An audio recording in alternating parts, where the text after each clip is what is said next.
un fait n'est plus cru. Que se passe-t-il pour les médias quand le factuel n'est plus un élément de confiance pour nos audiences? Comment redonner ces éléments, ce contrat là aussi, pour faire de la confiance un levier d'avenir pour l'ensemble des médias, radio, télé et presse? Sybille Veil, la PDG de Radio France, nous rejoint tout de suite sur cette scène pour en parler.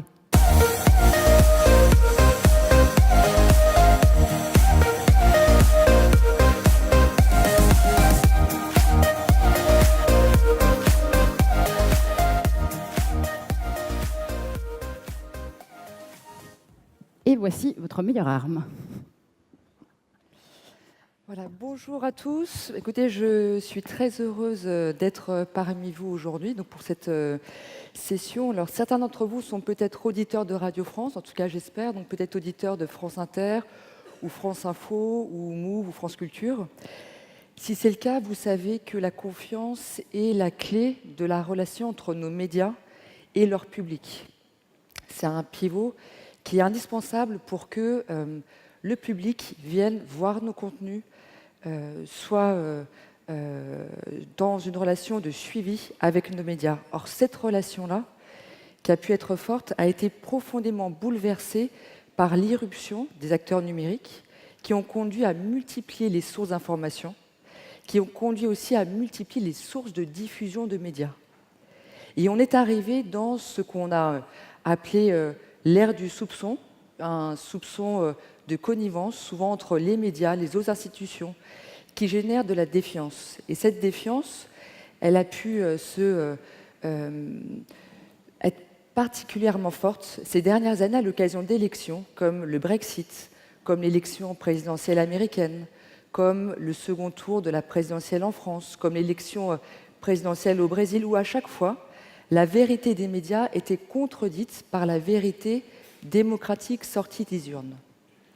Et à chaque fois, c'était des leaders qui ont fait de la critique des médias un argument de campagne électorale, qui ont gagné, qui ont émergé. Je vais en citer un, vous le connaissez, Donald Trump. Pendant sa campagne électorale, qu'est-ce qu'on a vu? On a vu que sur Twitter, il a commencé à parler de fake news. Et à chaque fois qu'il écrivait le mot fake news, les équipes de campagne ont remarqué que le taux de retweet augmentait fortement.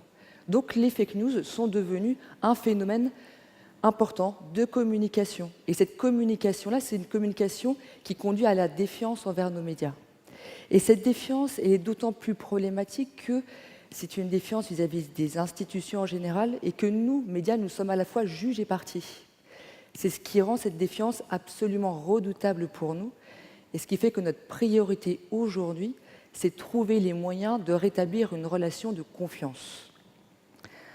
Alors, une relation de confiance, comment restaurer un pacte de confiance avec nos publics?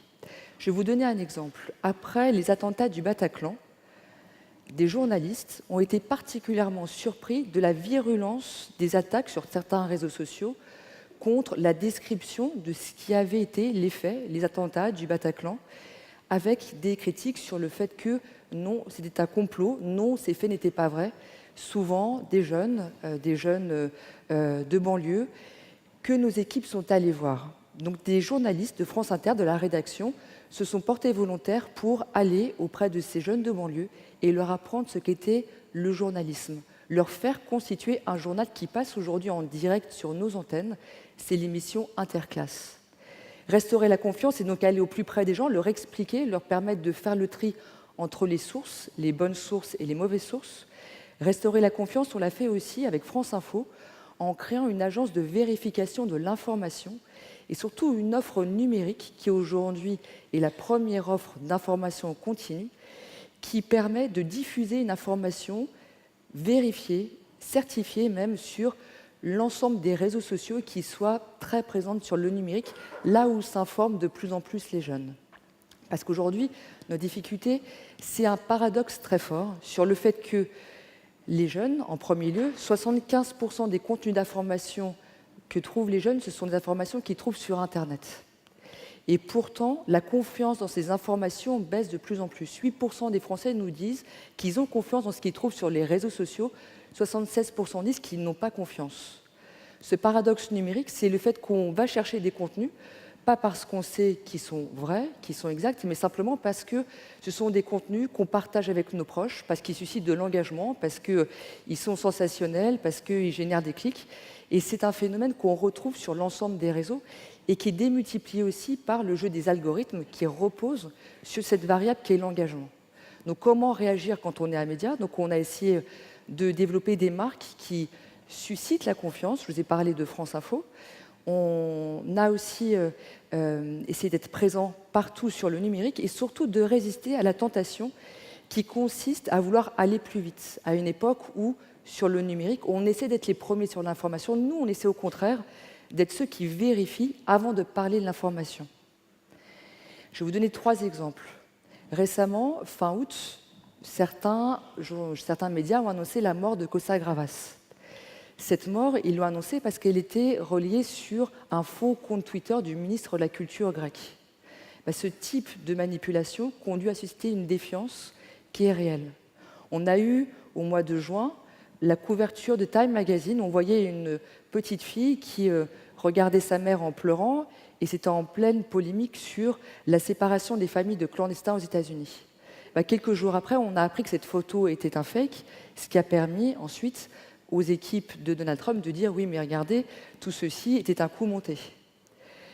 Quelques semaines au préalable, un journaliste russe, Babchenko, est déclaré mort par les autorités ukrainiennes. Et le lendemain, il réapparaît comme Lazare ressuscité dans une conférence de presse où on se rend compte que c'était un coup monté par les autorités ukrainiennes pour essayer de déjouer un attentat contre ce journaliste. Mais qu'est-ce qui se passe dans ce cas-là? C'est une défiance qui s'instaure contre les médias. Donc nous, tout notre enjeu, c'est d'être toujours crédible, de toujours donner des faits qui soient vérifiés, qui soient exacts, et de créer un lien de confiance dans la durée avec nos publics. Et ce lien de confiance, il repose sur la crédibilité, mais il repose aussi sur une responsabilité juridique. La presse, les médias, ont une responsabilité juridique qui est prévue par un texte ancien, la loi sur la liberté de la presse de 1880. Et ce texte, il fonde la liberté de la presse, mais il fonde aussi les limites. Et les limites, c'est de sanctionner les délits de presse, qui sont les rumeurs, les déformations, les fausses informations.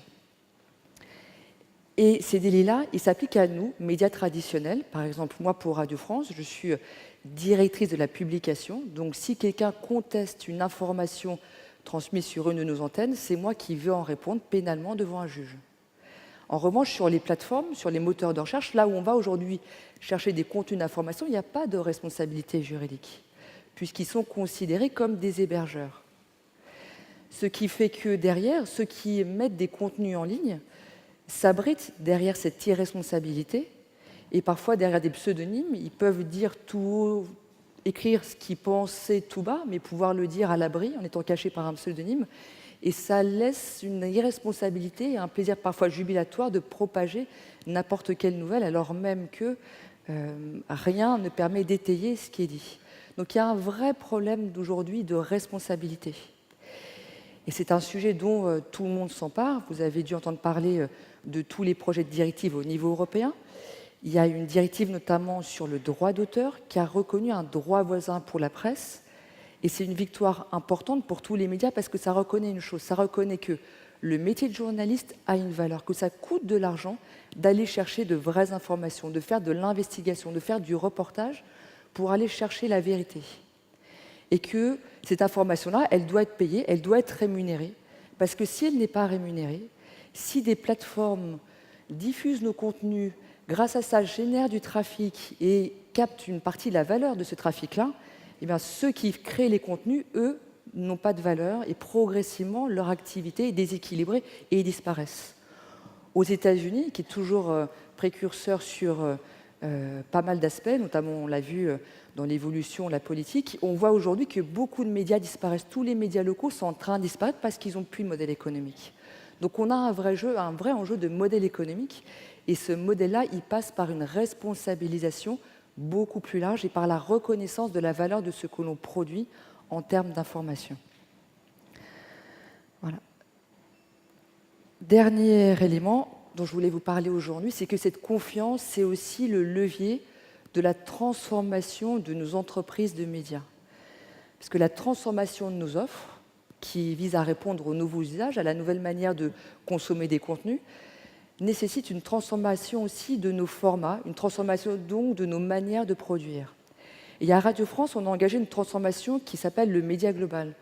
On demande sur nos antennes que quand on pense un programme, il soit pensé à la fois pour une diffusion à la radio, mais il soit pensé aussi pour des déclinaisons dans des formats différents et adaptés aux différents réseaux sociaux.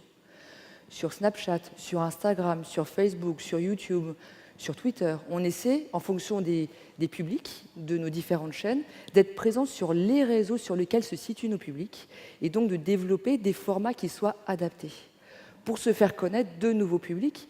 Et ça nous a réussi parce que non seulement on est le groupe radio leader sur les nouveaux réseaux, mais aussi on a réussi à rajeunir nos audiences avec, ces dernières années, des vrais succès d'audience qui sont tirés par de l'audience conquise auprès de personnes de moins de 35 ans. Ce qui est une évolution qui est unique parmi les médias français aujourd'hui. Et ça, comment on le fait ? On le fait en transformant profondément nos organisations, en transformant nos métiers. Et cette transformation-là, elle s'appuie encore une fois sur la confiance.